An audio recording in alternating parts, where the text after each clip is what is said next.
हर महादेव। श्री शिवाय नमस्तुभ्यम। सावन की आखिरी सोमवारी की आप सभी को हार्दिक शुभकामनाएं। तो अभी हम घर में नहा धो के पूजा करने के लिए आ गए हैं और हम पार्थिव शिवलिंग बना रहे हैं। ऐसे तो हर रोज़ हम बनाते हैं गमला में, लेकिन हम जलाधारी नहीं बनाते हैं। ऐसे पूजा उनका शिवलिंग बना के और पूजा करते हैं। लेकिन हर सोमवारी को हम पार्थिव शिवलिंग का अच्छे से बना के उनका, और अशोक सुंदरी का भी मैंने चिन्ह दिया और फिर बाबा को अच्छे से श्रृंगार किया। उनको जल में थोड़ा सा इत्र डाल के तब आज बाबा को जल चढ़ाएंगे।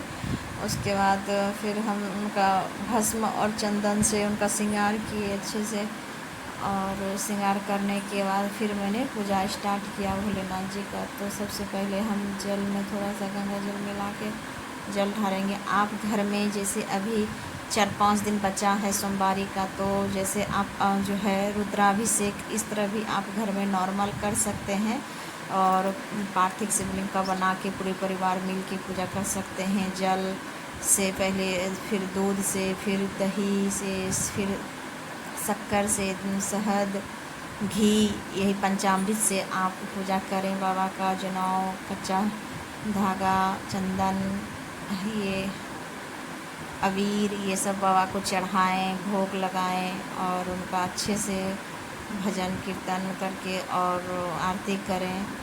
तो चंदन और भांग, धतूरा, आक, बेलपत्र, फूल, ये सब बाबा को ज़्यादा पसंद है, तो वो सब सारी चीज़ आप चढ़ाएं। भोलेनाथ जी का मंत्र, जो भी मंत्र जानते हैं सभी पढ़ के आप चढ़ा सकते हैं। तो अबीर और चंदन, फिर ये भस्म, और फिर मैंने गणेश जी को दुर्भा चढ़ाया, फिर नंदी महाराज जी को भी दुर्भा चढ़ाया।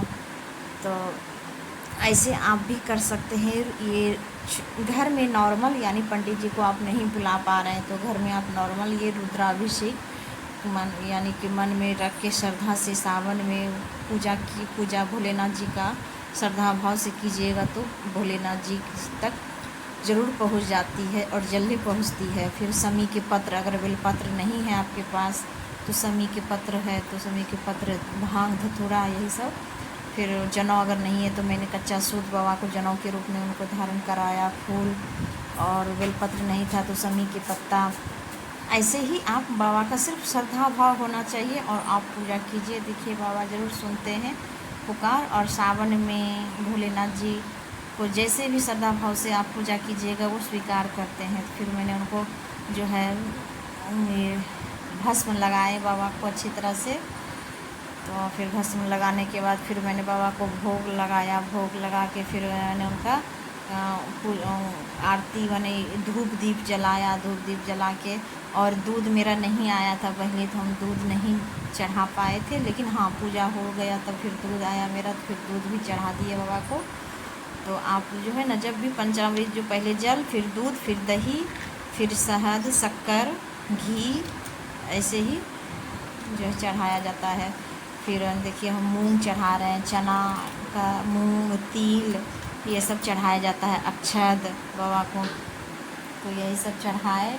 फिर भांग चढ़ाए बाबा को, धूप दीप दिखा के उनका शिव चालीसा पढ़े।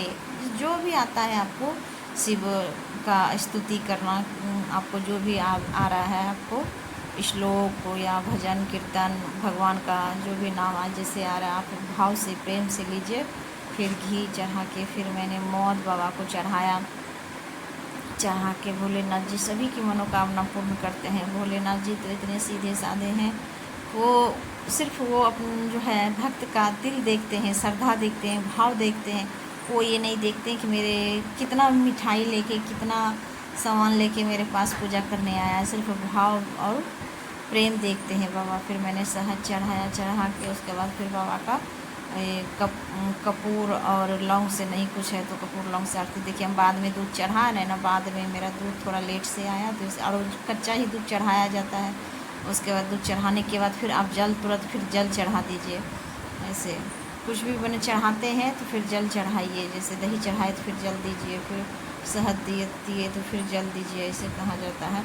फिर चंदन का लेप, तो हम भस्म का लेप बाबा को लगाए थे। फिर आरती किए। आरती करने के बाद फिर जो है जल से आचमन करके 3 बार फिर बाबा को आरती दिखा के फिर हम मंदिर चले गए पूजा करने के लिए, घर में भी पूजा धूप दीप दिखा के सगर, और फिर मंदिर गए। मंदिर में फिर शिव चर्चा हो रही थी, थोड़ा देर शिव चर्चा में बैठे, भजन किए। और आज का सोमवारी मेरा ऐसे ही रहा भोलेनाथ जी की कृपा से। और आप लोग भी वीडियो कैसा लगे लाइक शेयर कमेंट कीजिएगा, सब्सक्राइब जरूर कर लीजिएगा। तो भोलेनाथ जी ऐसे ही सबको आशीर्वाद दे और स्वस्थ रखे, खुश रखे।